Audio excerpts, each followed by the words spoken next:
The morning sun streamed through the half-open blinds, painting golden stripes across the kitchen table. I tried to sit down as quietly as I could, but a sharp jolt of pain from my broken arm made me wince.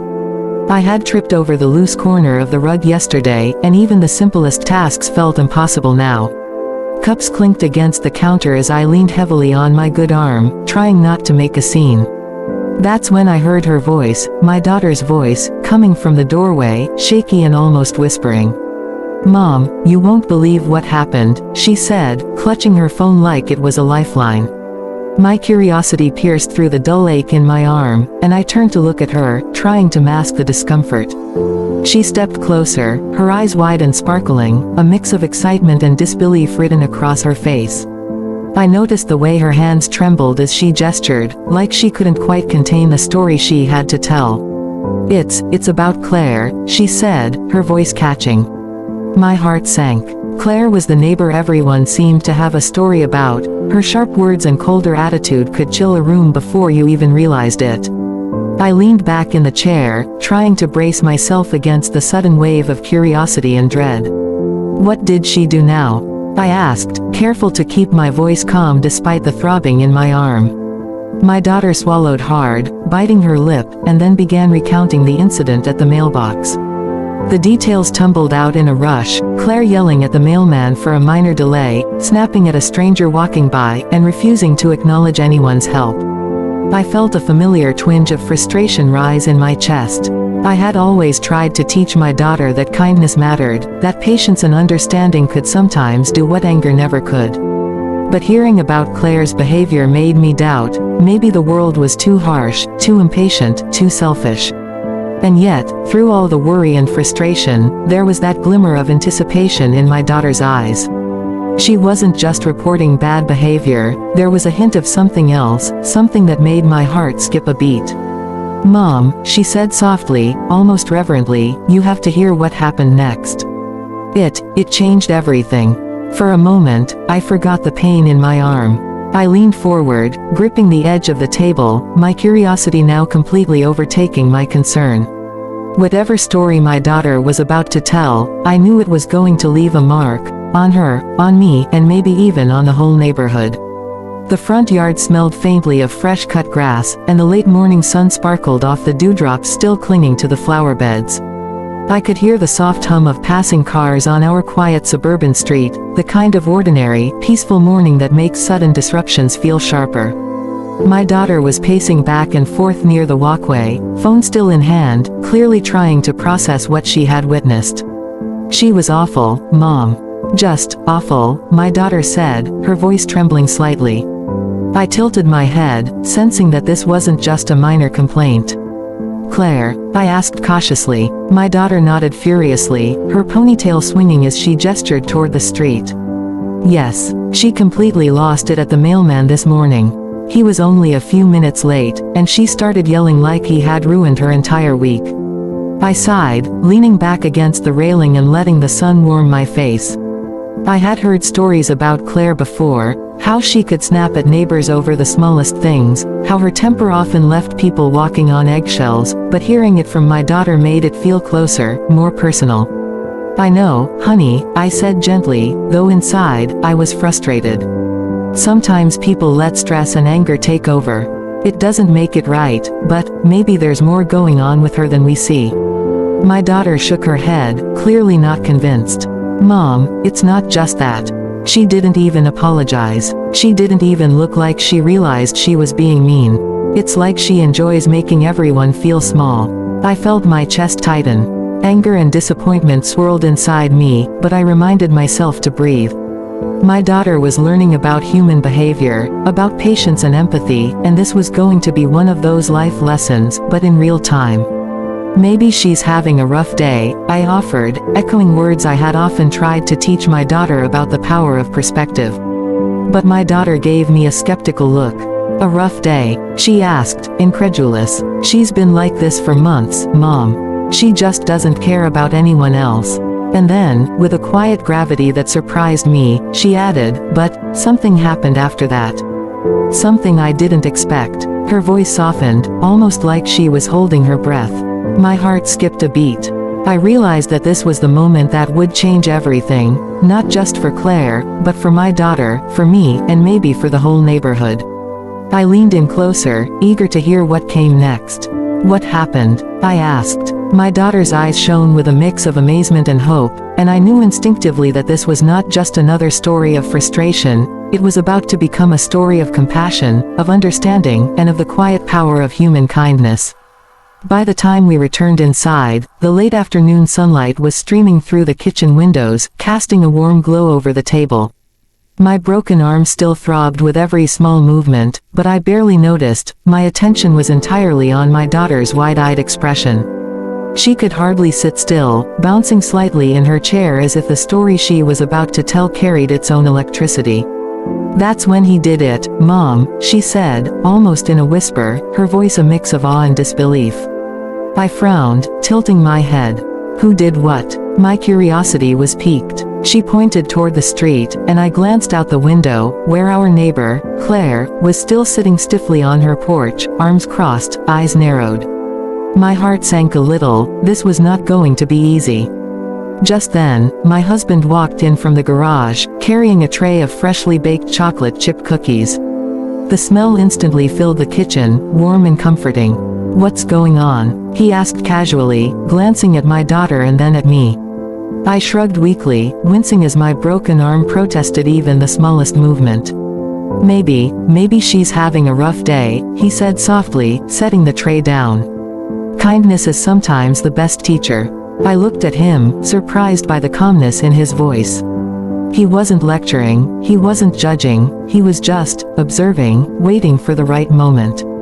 My daughter's jaw dropped. This wasn't the angry confrontation she had expected, this wasn't a scolding or a reprimand. It was something else entirely, something quietly powerful. Without another word, my husband stepped outside, cookies in hand, and approached Claire's porch. At first, Claire stiffened, her usual scowl firmly in place. She opened her mouth as if to snap at him, but he simply smiled and offered the cookies.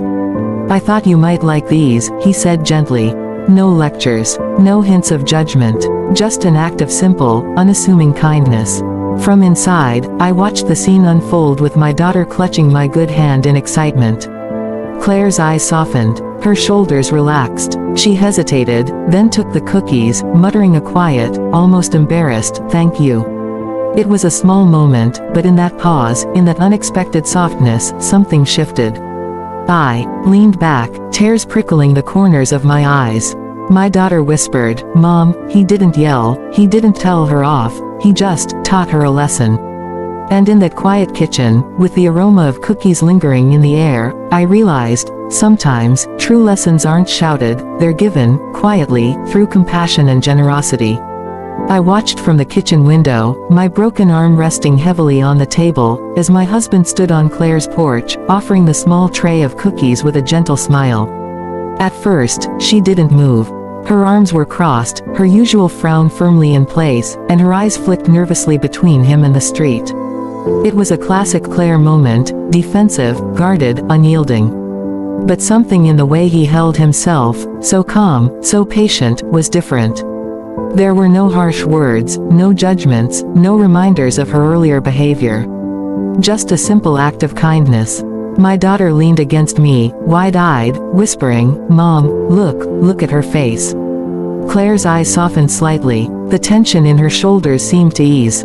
She glanced at the cookies, then back at my husband, unsure what to say. I don't usually, people don't," she stammered, her voice faltering. My heart squeezed at the vulnerability in her tone. For the first time, I saw not the sharp-tongued neighbor who terrified the mailman, but a person, flustered, flawed, human. My husband simply nodded, his expression patient and kind. "It's okay," he said softly. "We all have tough days. Sometimes, a little sweetness helps." He didn't demand an apology, didn't try to lecture her.